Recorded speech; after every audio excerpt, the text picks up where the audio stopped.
La vie et la foi, du rabbi Ezra Goldstein. Je suis né à Crown Heights, Brooklyn, un quartier qui résonne de la ferveur et des traditions de la communauté juive orthodoxe. Dès mes premiers souvenirs, la Torah était bien plus qu'un texte sacré, elle était la structure même de mon existence. Mon père, Rabbi Solomon Goldstein, était un érudit talmudique respecté, un homme dont la voix portait dans la synagogue comme une autorité indiscutable. Il avait fui l'Europe avant la Shoah, portant en lui les cicatrices invisibles d'un peuple dispersé, mais jamais détruit. Ma mère, Sarah, appartenait à une lignée de rabbins remontant au XVIIIe siècle en Lituanie. Dans notre maison, la piété était une évidence, et chaque moment de la journée tournait autour de l'étude et de la prière. Je me souviens encore de ces soirées d'hiver, où mon père, assis sous la lumière vacillante d'une lampe à huile, me lisait les commentaires du Rambam et du Rashi. Chaque mot était disséqué, analysé, comme si la vérité ultime se cachait derrière chaque nuance de langage. À 5 ans, je récitais déjà les bénédictions du matin avec une ferveur qui faisait sourire les anciens de la synagogue. À 7 ans, je passais des heures à écouter les débats enflammés des érudits qui venaient consulter mon père sur des questions complexes de halakha. Il n'y avait pas de place pour l'incertitude, seulement pour l'étude incessante de la loi et des commandements. À 13 ans, lors de ma bar mitzvah, j'ai tenu un discours sur les prophéties messianiques du prophète Isaïe. Mon exposé était si rigoureux que plusieurs érudits de New York étaient venus spécialement pour l'entendre. Certains disaient que j'étais un prodige, un jeune homme destiné à un avenir brillant dans l'enseignement rabbinique. On me surnommait même Sefer HaHaim, le rouleau vivant, car je pouvais réciter de mémoire des passages entiers du Talmud. Je ressentais une immense fierté, non pas pour moi, mais pour l'honneur que cela apportait à ma famille. Les années à la yeshiva ont été les plus formatrices de mon existence. De l'aube jusqu'à tard dans la nuit, je plongeais dans l'étude des textes, cherchant à comprendre chaque nuance des enseignements de nos ancêtres. Les débats étaient passionnés, parfois même houleux, mais toujours guidés par une quête sincère de vérité. Nous décortiquions chaque passage de la Torah, chaque ligne du Talmud, explorant les moindres détails des décisions des sages d'antan.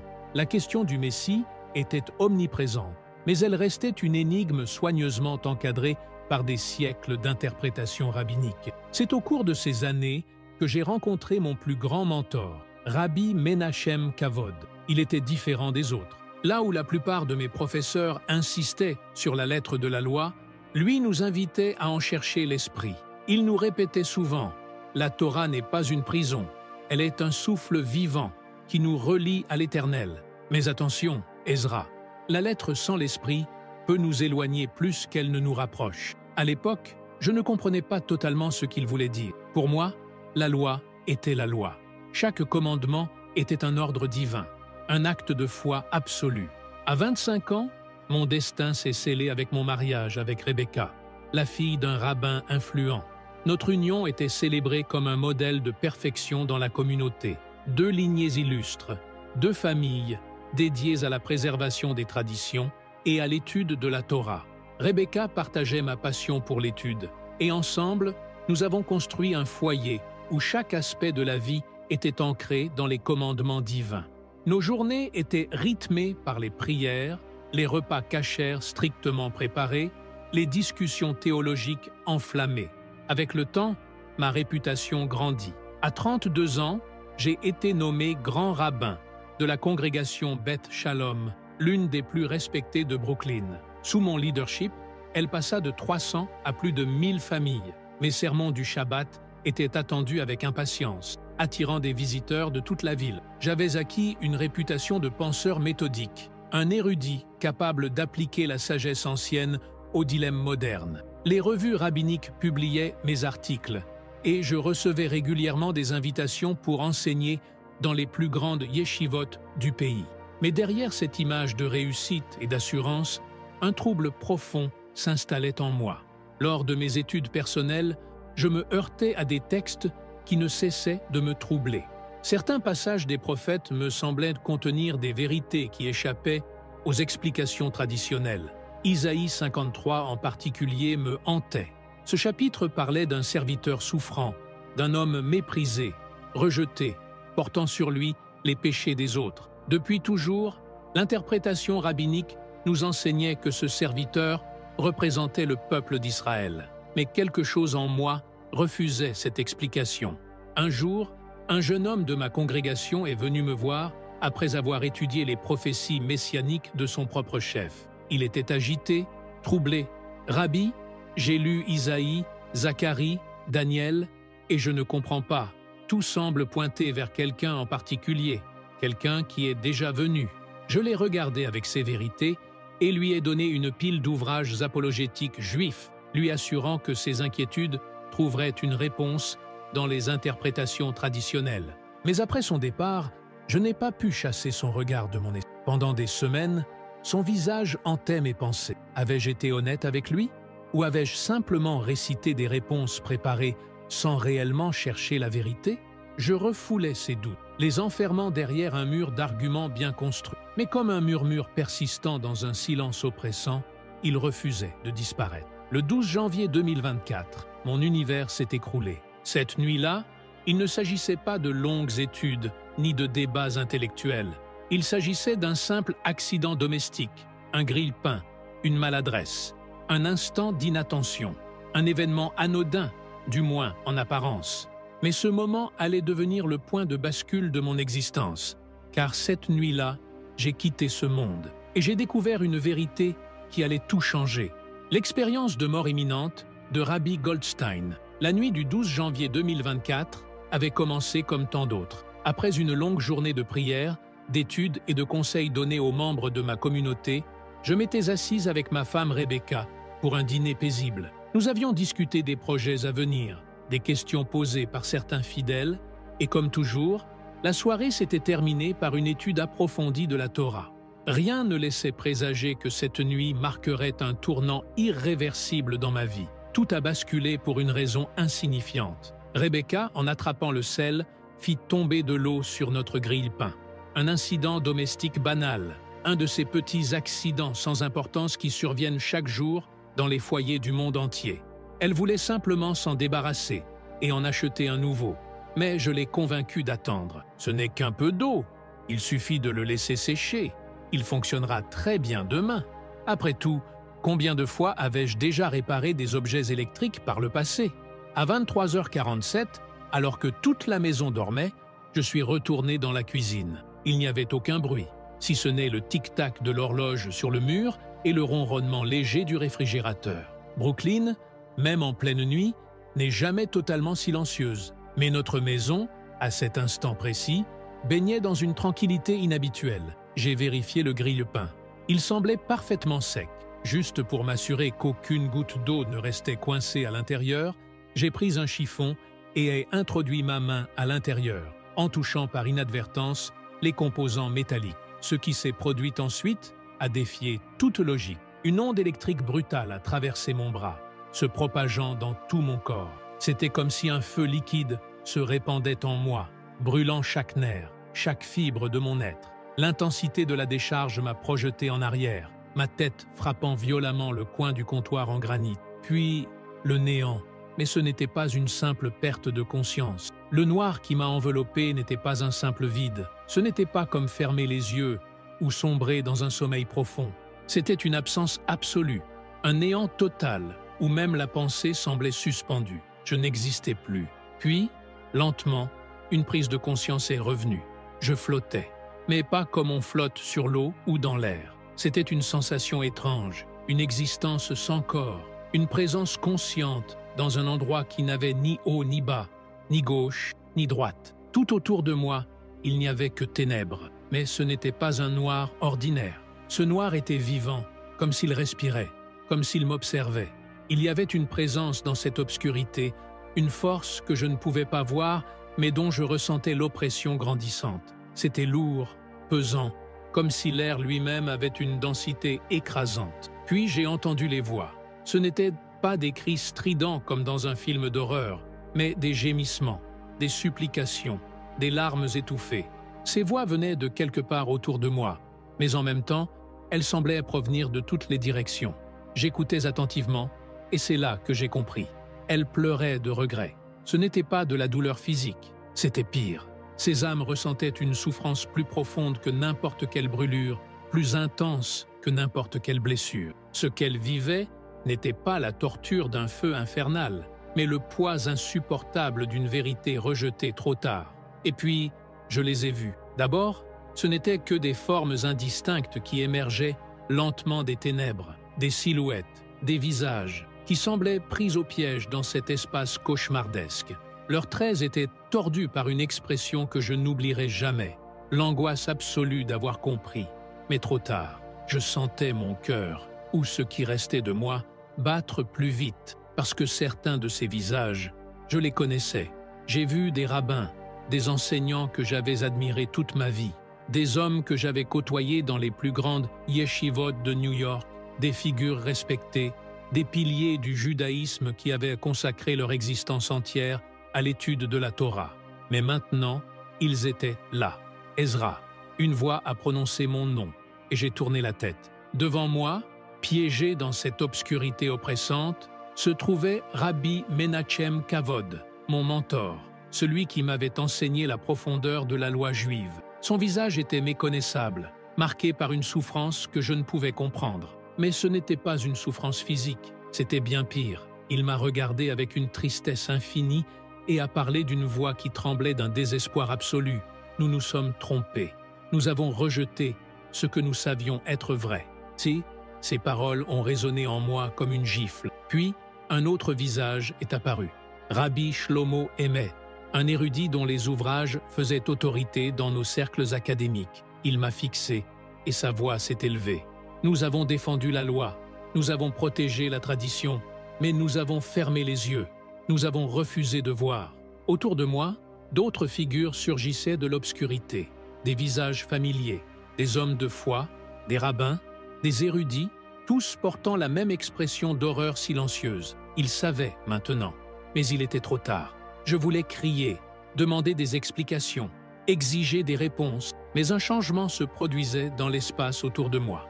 Une lumière est apparue, d'abord minuscule, comme une étoile lointaine, puis elle a grossi, transperçant les ténèbres, éclipsant l'obscurité oppressante. Ce n'était pas une simple lumière, elle était vivante. Et au cœur de cette lumière, quelqu'un approchait, une silhouette, un homme vêtu de blanc, avançant lentement, irradiant une présence impossible à ignorer. Dès que je l'ai vu, mon âme a su.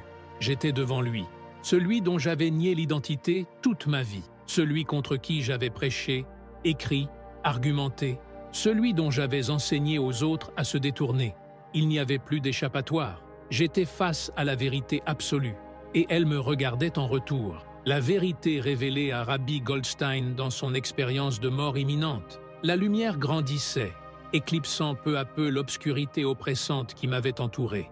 C'était une lumière d'une pureté indescriptible, comme si elle portait en elle non seulement la clarté physique, mais aussi une clarté spirituelle, une révélation vivante. Elle ne m'aveuglait pas, bien au contraire.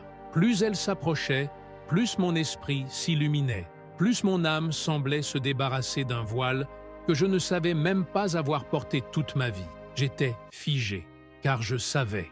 Avant même de distinguer son visage, avant même qu'il ne prononce un mot, mon être tout entier reconnaissait celui qui approchait.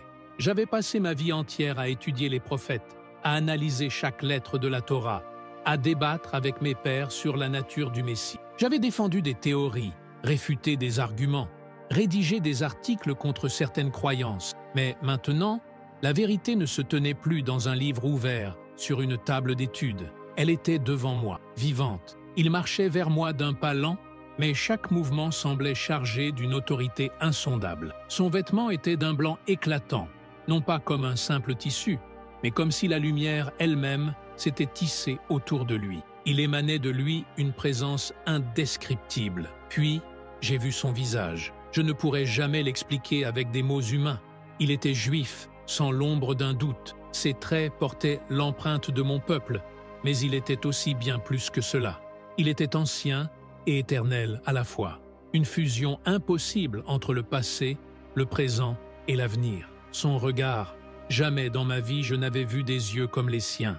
C'était là que se trouvait la véritable révélation, dans ses yeux, car il contenait tout. Un amour que je n'avais jamais ressenti auparavant. Un amour qui voyait tout de moi, chaque pensée, chaque peur, chaque doute, chaque faute, et qui m'aimait quand même. Un amour sans condition, sans reproche, sans colère, mais aussi une sagesse absolue, une intelligence infinie, une connaissance qui transcendait tout ce que j'avais pu apprendre en une vie entière de recherche et d'études. Et surtout, une vérité inébranlable. Il n'avait pas besoin de parler, car tout en lui proclamait qui il était. Mon cœur battait à un rythme effréné. Une part de moi voulait fuir, voulait rejeter ce que je voyais, car si c'était vrai, alors tout ce que j'avais cru, tout ce que j'avais enseigné, tout ce que j'avais construit était faux. Mais une autre part de moi ne pouvait plus nier. J'avais nié son existence toute ma vie, et pourtant, il était là. Il s'est arrêté devant moi, me regardant avec cette tendresse infinie, mais aussi avec une autorité impossible à défier. Je suis tombé à genoux sans réfléchir, pas par contrainte, pas par peur, mais parce que son autorité était écrasante. Puis, il a parlé.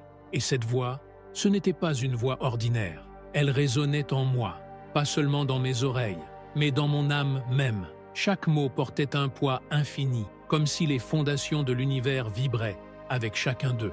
Ô Ezra, mon fils, dès qu'il a prononcé mon nom, j'ai senti tout mon être trembler.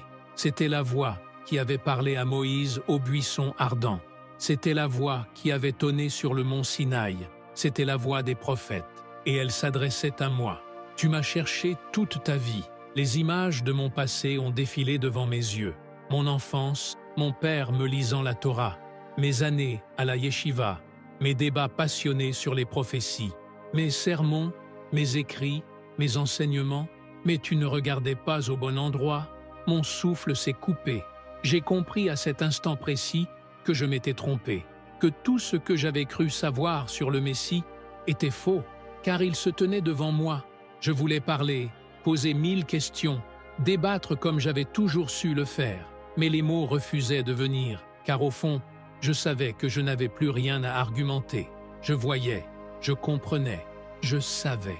Et alors, il a levé ses mains, et j'ai vu les marques, les trous, les cicatrices dans ses paumes. C'est à cet instant précis que toutes mes résistances se sont effondrées, car ces marques parlaient plus fort que n'importe quelle prophétie. C'était l'épreuve irréfutable. Le serviteur souffrant d'Isaïe 53, celui qui avait été transpercé, comme l'avait prédit Zacharie 12:10, celui qui avait été retranché, comme annoncé dans Daniel 9:26. Tous les passages que j'avais étudiés, analysés, expliqués avec tant de soin, tout prenait sens à cet instant. Il était celui que j'avais attendu toute ma vie, le Messie, Yeshua. J'ai éclaté en sanglots, pas de tristesse, mais d'une prise de conscience écrasante. Je t'ai attendu, Ezra, et à cet instant, j'ai su. Il m'aimait, malgré mes erreurs, malgré mes refus, malgré toutes les fois où j'avais enseigné contre lui. Il m'aimait toujours, et il m'offrait une nouvelle chance. Mais il y avait encore une chose que je devais comprendre, une vérité encore plus grande, plus profonde, que je n'étais pas prête à affronter, car ce que j'avais vu n'était qu'un début, et ce qu'il allait me révéler allait changer non seulement ma vie, mais celle de mon peuple tout entier. L'apparition du Messie, j'étais à genoux, submergé par une réalité que je n'avais jamais osé envisager. Chaque fibre de mon être tremblait sous le poids de la vérité qui se révélait devant moi. Je n'avais plus d'échappatoire, plus de raisonnement, plus d'arguments théologiques, plus de traditions à invoquer pour me protéger de l'évidence. J'avais passé ma vie à attendre le Messie, priant avec ferveur pour sa venue, scrutant chaque prophétie, enseignant à d'autres les signes de son arrivée. Et pourtant, maintenant qu'il se tenait devant moi, je ne pouvais que ressentir un mélange déchirant de stupeur, d'émerveillement et de regret. Il m'a regardé avec une douceur insondable, une compassion si intense qu'elle en était presque insupportable. Il savait.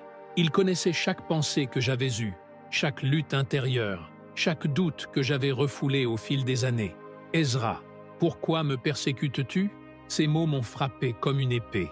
Ils n'étaient mais pas prononcés avec colère. Il n'y avait aucun reproche dans sa voix, seulement un profond chagrin. Je voulais répondre, me défendre, expliquer que je ne l'avais jamais persécuté, que je l'avais simplement ignoré, que j'avais suivi ce qui m'avait été enseigné. que j'avais obéi à la tradition de mes ancêtres. Mais je savais que ce n'était que des excuses. Tout au fond de moi, une vérité inconfortable surgissait. J'avais vu les signes. Pendant des années, des doutes avaient germé dans mon cœur, mais je les avais étouffés. Chaque fois qu'un passage prophétique semblait pointer vers une conclusion dérangeante, je trouvais un moyen de le détourner, de le justifier autrement, d'appliquer une interprétation rabbinique classique pour m'éloigner de l'évidence. Mais ici, dans cette réalité surnaturelle où le mensonge n'avait plus de place, je ne pouvais plus fuir. J'ai repensé à tous les passages que j'avais analysés, enseignés, débattus, et ils se sont mis à défiler devant mes yeux.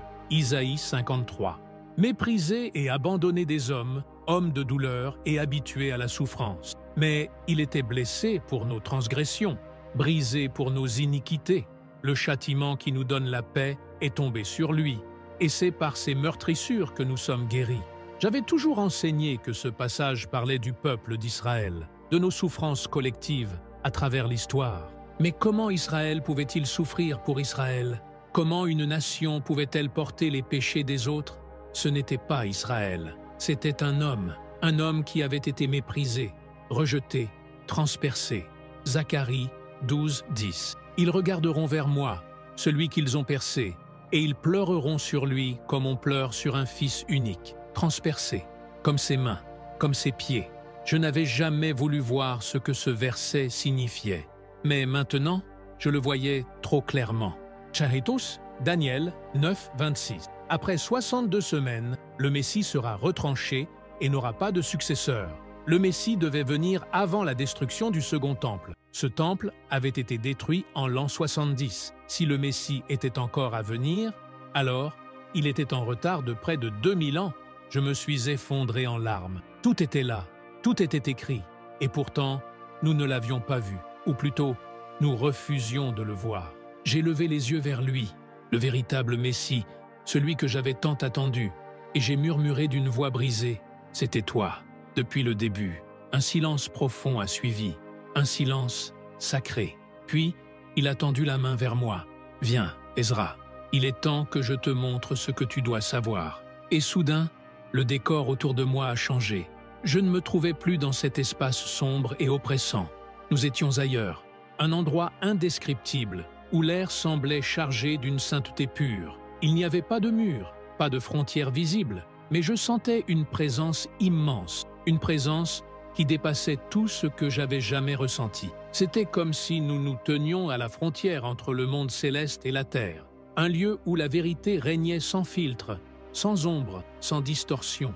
Le Messie se tenait toujours devant moi, mais il n'était plus seul. Autour de lui, des figures apparaissaient, des hommes rayonnant d'une paix surnaturelle, vêtus de blanc.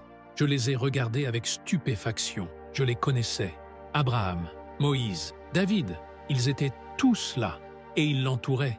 J'ai voulu parler, poser des questions, mais il a levé la main, et une vision s'est imposée à moi. Je voyais mon peuple, Israël, à travers les siècles, à travers les persécutions, les exils, les souffrances. Je voyais les prophètes, criant dans le désert, appelant le peuple à revenir à Dieu.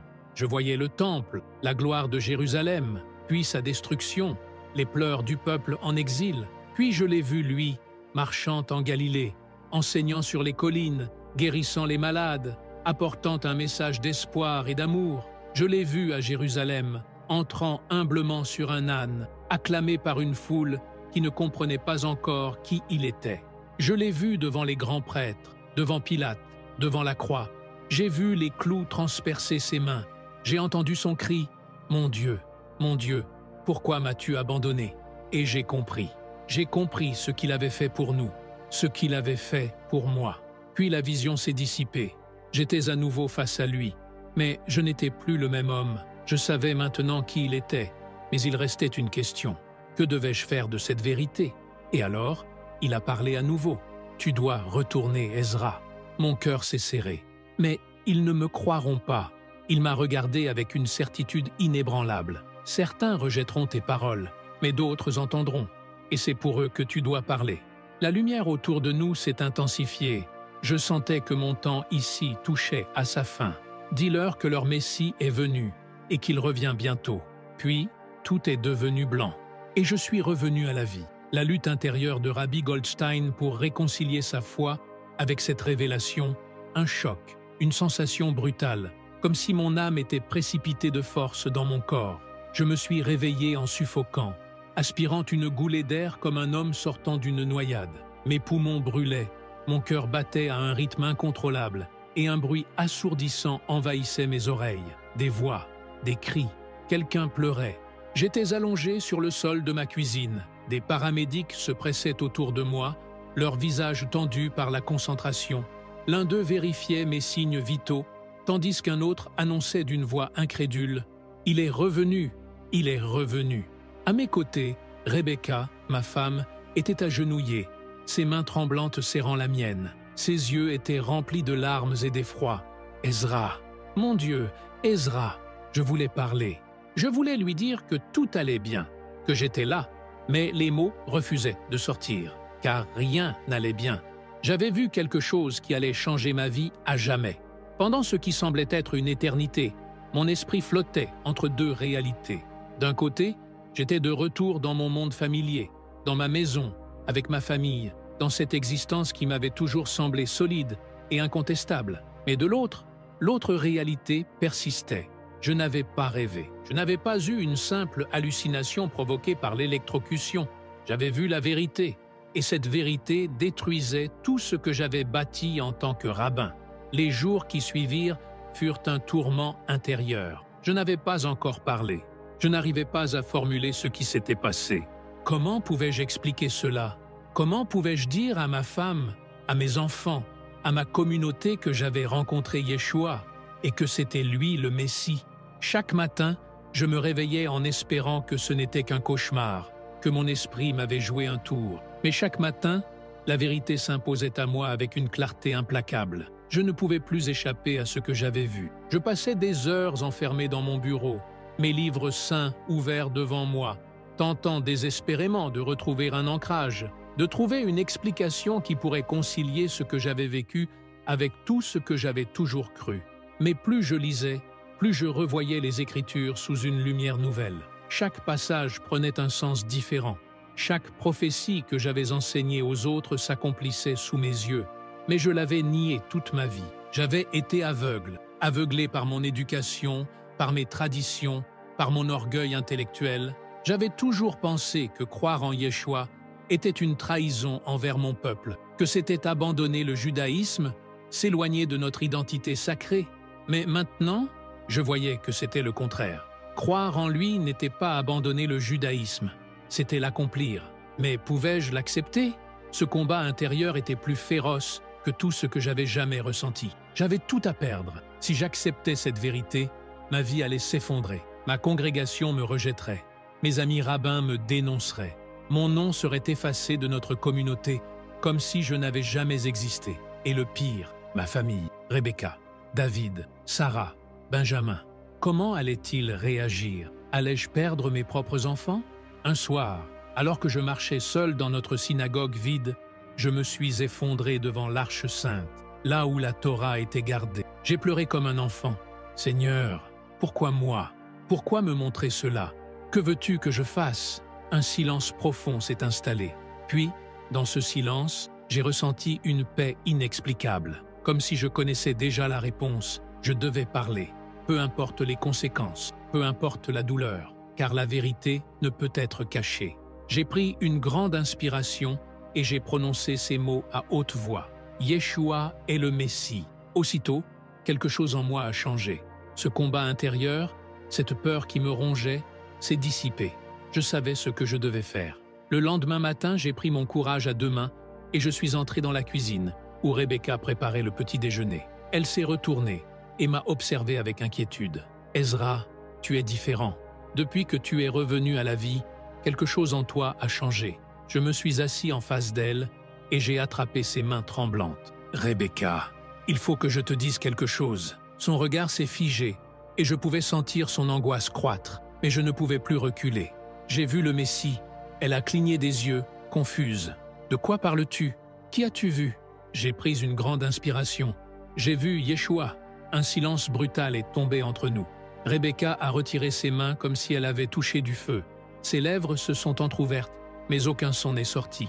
Puis, les larmes sont venues. Elle secoua la tête avec incrédulité, les mains tremblantes couvrant sa bouche. « Non, non, c'est impossible. Tu es confus, Ezra. Ce n'est pas possible. Rebecca, je ne suis pas fou. Je sais ce que j'ai vu. Je sais ce que j'ai vécu. Et je ne peux plus le nier. Yeshua est notre Messie. » Elle s'est levée brusquement, reculant d'un pas. « Oh, comment peux-tu dire ça? Tu es rabbin. Toute ta vie, tu as enseigné contre cela. Contre lui. Tu es en train de tout détruire. » La douleur dans sa voix était insupportable. Mais je devais tenir bon. « Rebecca, écoute-moi. Tout ce que j'ai cru, tout ce que nous avons appris, c'était incomplet. Nous avons attendu le Messie toute notre vie, et il est déjà venu. » Ses yeux étaient remplis d'une tristesse infinie. « Tu sais ce que ça signifie, Ezra? Tu sais ce qu'ils vont dire de toi? Tu vas tout perdre. » J'ai fermé les yeux un instant. Oui, je savais exactement ce que cela signifiait. Mais la question n'était plus là. Ce n'était pas une question de perte, c'était une question de vérité.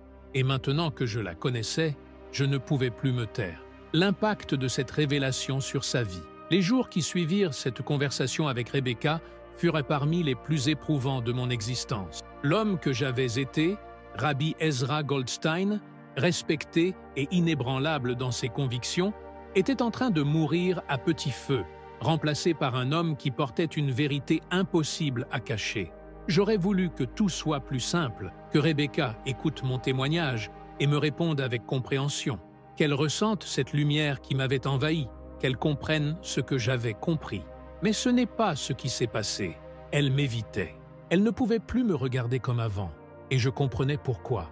Elle avait épousé un rabbin orthodoxe, un homme dont la foi était un roc, une référence pour la communauté. Pas un homme qui remettrait tout en question, pas un homme qui déclarerait que Yeshua est le Messie. Mon combat intérieur ne faisait que commencer. Je continuais d'enseigner à la synagogue, mais quelque chose en moi avait changé. Je n'arrivais plus à prêcher avec la même autorité. Je voyais désormais ce que je n'avais jamais voulu voir auparavant. Quand je lisais les prophètes, je ne pouvais plus ignorer les liens qui me semblaient maintenant si évidents. Quand j'enseignais les Écritures, il y avait cette voix dans mon esprit qui murmurait « Mais tu sais maintenant la vérité, tu ne peux plus mentir. » Je luttais pour continuer comme avant, mais chaque prière, chaque sermon, chaque échange avec mes fidèles me brûlait intérieurement. Un soir, en me regardant dans le miroir, j'ai vu l'angoisse dans mes propres yeux. « Jusqu'à quand vas-tu faire semblant ?» Je savais ce que je devais faire, mais je savais aussi ce que cela allait me coûter. Le premier choc vint de mon fils aîné, David. Il avait toujours été mon héritier spirituel, celui qui suivait mes pas, qui voulait devenir rabbin lui aussi. J'étais si fier de lui. Mais quand il a compris ce que je commençais à croire, sa réaction a été violente. « Tu es en train de tout détruire, père. » Ces mots m'ont transpercé le cœur. Il était furieux, le regard empli d'une douleur que je ne pouvais apaiser. Nous avons passé notre vie entière à respecter la Torah, à attendre le Messie. Et maintenant tu oses dire qu'il est déjà venu? Et que c'est lui? Je voyais dans ses yeux le même combat que j'avais traversé. Mais il refusait de l'accepter. Il refusait de remettre en question tout ce que nous avions appris. Et comment pouvais-je lui en vouloir? Pendant toute ma vie, j'avais fait exactement la même chose. Puis vint Sarah, ma fille. Elle était plus réservée, plus silencieuse. Mais un jour, alors que j'étais seul dans mon bureau, elle est venue me voir. Elle avait les larmes aux yeux. « Papa, dis-moi la vérité. Tu crois vraiment que Yeshua est le Messie? » Mon cœur s'est serré. Je savais que si je disais oui, quelque chose allait changer entre nous. Mais je ne pouvais plus mentir. Je lui ai pris la main et j'ai murmuré « Oui, ma fille, je crois que c'est lui. » Elle a fermé les yeux un instant, comme si elle encaissait un choc. Puis elle a simplement chuchoté « Alors, qu'est-ce que ça signifie pour nous ?» La réponse n'était pas simple. Cela signifiait que toute notre vie allait être bouleversée. Cela signifiait que nous serions rejetés par notre communauté. Cela signifiait que nous allions perdre des amis, des proches, des repères. Mais cela signifiait aussi que nous avions trouvé la vérité. Et une fois qu'on connaît la vérité, on ne peut plus revenir en arrière. Quand j'ai finalement annoncé mon témoignage à ma congrégation, l'impact a été immédiat. Le silence dans la salle était assourdissant. Certains me regardaient avec horreur, d'autres avec tristesse, mais la plupart avec colère. Je savais ce qu'ils pensaient. J'étais devenu un traître, un rabbin qui proclamait que Yeshua était le Messie? Inacceptable. Des voix se sont élevées. Tu es tombé dans l'hérésie. Tu insultes notre peuple. Tu es devenu un apostate. Ce furent les mots les plus douloureux que j'ai jamais entendus. J'avais passé ma vie à aimer et à servir ces gens. Et maintenant, ils me chassaient. Je savais que c'était inévitable. Mais rien n'aurait pu me préparer à la douleur du rejet. Je n'avais plus d'endroit où prier, plus de place dans la communauté. Même mes anciens amis rabbins refusaient de me parler. Je n'existais plus. Rebecca et moi passions nos journées en silence, chacun enfermé dans sa douleur. Elle ne pouvait pas comprendre comment j'avais pu tout abandonner. Je ne pouvais pas comprendre comment elle ne pouvait pas voir ce que j'avais vu. Nous étions ensemble, mais plus unis. Je craignais le moment où elle allait me dire ces mots terribles. « Je ne peux plus vivre avec toi ». Mais au lieu de cela, une nuit, alors que nous étions couchés dans le noir, elle a murmuré « Et maintenant, que vas-tu faire ?» Je suis resté silencieux un instant, puis j'ai répondu d'une voix calme mais déterminée « Dire la vérité, peu importe le prix ». Elle n'a rien répondu, mais dans son soupir, j'ai compris qu'elle savait que tout allait changer. Les jours ont passé, puis les semaines. Je n'avais plus de synagogue, plus de fonction de rabbin. Mais quelque chose d'autre a commencé à se produire. D'autres Juifs sont venus me voir en secret, des hommes et des femmes troublés, en quête de réponses. Ils avaient entendu mon histoire et voulaient savoir ce que j'avais vu. Certains avaient des questions sincères. D'autres venaient juste pour me mettre en garde ou me convaincre de revenir sur mes paroles. Mais je voyais dans leurs yeux, ils doutaient aussi. Ils se posaient les mêmes questions que moi avant cette nuit fatidique. Et c'est là que j'ai compris. Je n'étais pas seul. Il y avait d'autres Juifs qui cherchaient la vérité. Et c'était pour eux que je devais parler. Ce que j'avais perdu n'avait plus d'importance, car ce que j'avais trouvé valait plus que tout le reste. Mais une chose restait encore incertaine. Rebecca allait-elle, un jour, voir ce que j'avais vu? Le rejet de la communauté juive et l'accueil d'un nouveau chemin. Les semaines suivantes furent les plus éprouvantes de ma vie. Je n'étais plus rabbin de Beth Shalom. Mon nom avait été effacé des registres, comme si je n'avais jamais existé.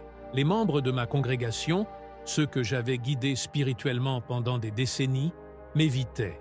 Dans la rue, certains changeaient de trottoir en me voyant. D'autres détournèrent le regard, comme si le simple fait de croiser mon visage pouvait les contaminer. Mais le pire, c'étaient les regards pleins de déception. Certains venaient me voir, non pas avec colère, mais avec tristesse, me suppliant presque de revenir à la raison. « Rabbi, pourquoi fais-tu ça? Tu étais un guide pour nous, et maintenant tu deviens un apostate? C'est une épreuve. Reviens. Repens-toi avant qu'il ne soit trop tard. » Je voulais leur répondre. Je voulais leur expliquer ce que j'avais vu, ce que j'avais compris, leur montrer dans les Écritures elles-mêmes que Yeshua était le Messie promis. Mais ils ne voulaient pas écouter. Ils ne pouvaient pas écouter. Leur réaction était la même que celle que j'aurais eue quelques semaines plus tôt si quelqu'un m'avait dit la même chose. Et c'est là que j'ai compris. Le combat ne se gagnait pas avec des arguments. Il fallait que Dieu ouvre leurs yeux comme il avait ouvert les miens. À la maison, l'ambiance était tendue. Rebecca ne me parlait presque plus. Elle continuait de préparer les repas, de s'occuper de la maison, de m'accompagner dans nos routines quotidiennes, mais elle était ailleurs. Je voyais la tristesse dans ses yeux, cette douleur qu'elle essayait de cacher, comme si elle était en deuil, comme si j'étais mort à ses yeux. Un soir, elle a brisé le silence. « Qu'as-tu l'intention de faire maintenant ?» Je l'ai regardée, sentant la question plus profonde qu'elle ne voulait l'admettre. Elle voulait savoir si j'allais continuer, si j'allais insister sur cette révélation, si j'allais détruire tout ce qui nous restait encore. Mais je savais qu'il n'y avait pas de retour en arrière. Je ne pouvais pas faire semblant. Je ne pouvais pas nier ce que j'avais vu. Je ne pouvais pas cacher la vérité. Alors j'ai simplement répondu « Je vais parler ». Rebecca a baissé la tête et une larme solitaire a coulé sur sa joue. Puis elle a murmuré « Alors nous allons tout perdre ». Et c'est exactement ce qui s'est passé. Les pressions sociales ont commencé à s'intensifier. Nos amis proches ont disparu. Les invitations au repas du Shabbat ont cessé. Les chuchotements dans la communauté se sont transformés en attaques ouvertes. Puis vint l'ultime trahison. Une lettre officielle du Beth Din, le tribunal rabbinique. Il déclarait « qu'en reconnaissant Yeshua comme le Messie, j'avais apostasié la foi juive, que je n'étais plus juif aux yeux de la communauté, que ma famille devait se détourner de moi. Je savais que cela arriverait. Mais voir ces mots écrits, scellés de l'autorité religieuse que j'avais servie toute ma vie, c'était un coup implacable. Je n'étais plus seulement un homme en quête de vérité, j'étais un paria. Mais quelque chose d'étrange s'est produit. Au moment même où je perdais tout, je trouvais quelque chose de nouveau. Des Juifs, en secret, venaient me voir. Certains étaient des membres de ma propre communauté, des hommes et des femmes qui avaient aussi des doutes, mais qui n'avaient jamais osé en parler. Ils m'interrogeaient sur ce que j'avais vécu. Est-ce vrai? Tu l'as vraiment vu? Et si tu avais raison? Et si nous nous étions trompés? Montre-moi, où est-ce écrit dans la Torah? Et je leur montrai. Isaïe 53, Zacharie 12:10, Daniel 9:26. Je voyais dans leurs yeux la même lutte intérieure que j'avais traversée.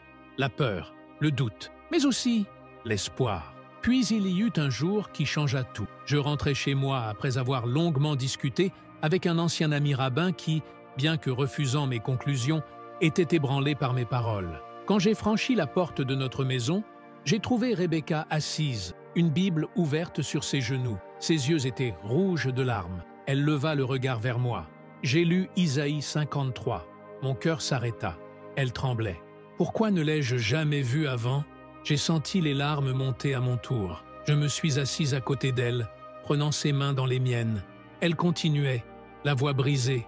J'ai toujours cru qu'il était impossible que Yeshua soit le Messie. Mais alors pourquoi ce chapitre parle-t-il de lui? Je n'ai rien dit. J'ai laissé le silence s'installer. Car à cet instant, Rebecca commençait à voir. Tout comme moi, elle avait besoin de temps. Tout comme moi, elle devait comprendre par elle-même. Ce soir-là, pour la première fois depuis ma révélation, nous avons prié ensemble. Pas une prière comme avant. Pas une prière mécanique, rituelle. Une prière sincère. Une prière qui demandait à Dieu d'ouvrir nos yeux. Et au fond de moi, je savais déjà que Rebecca était sur le chemin de la vérité. Elle n'y était pas encore, mais elle cherchait. Et je savais, quiconque cherche avec un cœur sincère finit toujours par trouver. Je n'étais plus Rabbi Ezra Goldstein de Beth Shalom. J'étais un homme rejeté par son propre peuple, mais je n'étais pas seul. J'avais trouvé le vrai Messie.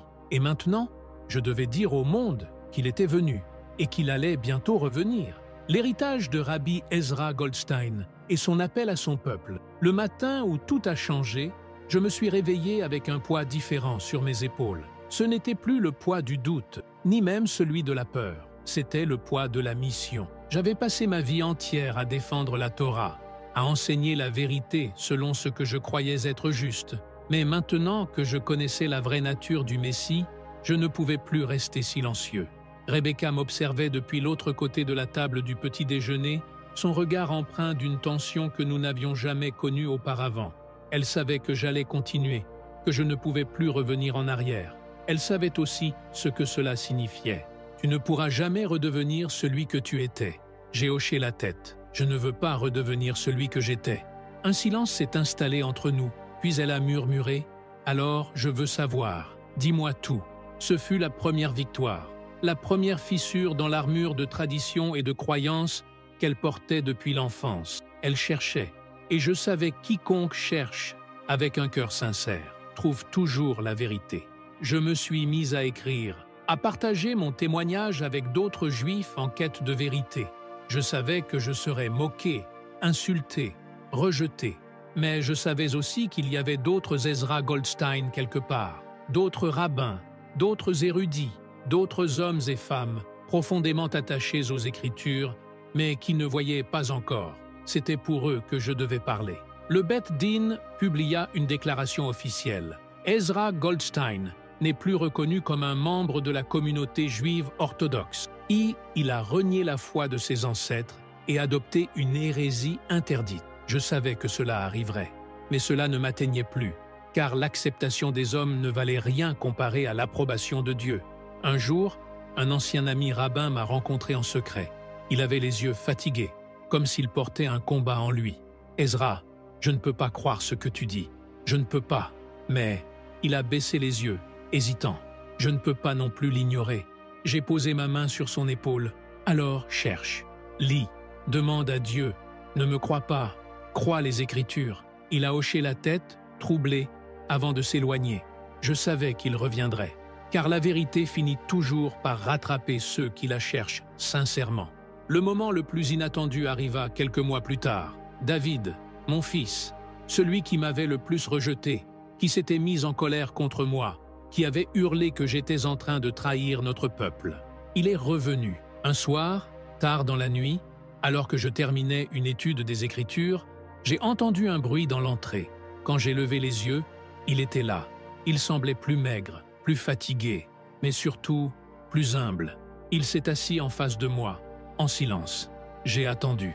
Puis, après une éternité, « Papa, et si tu avais raison ?» J'ai fermé les yeux pour retenir mes larmes. C'était le début d'un nouveau voyage pour lui aussi. Aujourd'hui, alors que j'écris ces mots, je sais que mon témoignage ne plaira pas à tout le monde. Certains me considéreront toujours comme un traître. D'autres diront que j'ai perdu la raison. Mais il y en a certains qui entendront, certains qui verront, certains qui ouvriront les Écritures avec un regard nouveau et comprendront ce que nous avons manqué pendant des siècles. Je ne suis pas le premier Juif à voir qui est vraiment Yeshua. Il y en a eu avant moi, et il y en aura après moi, car Dieu appelle encore son peuple, et son peuple commence à entendre. Si vous lisez ceci, alors je vous pose une seule question. Et vous, ouvrirez-vous les Écritures avec un cœur sincère? Demanderez-vous à Dieu de vous montrer la vérité? Car une chose est certaine, le Messie est venu, et il revient bientôt. La seule question qui reste est, serez-vous prêt à le reconnaître?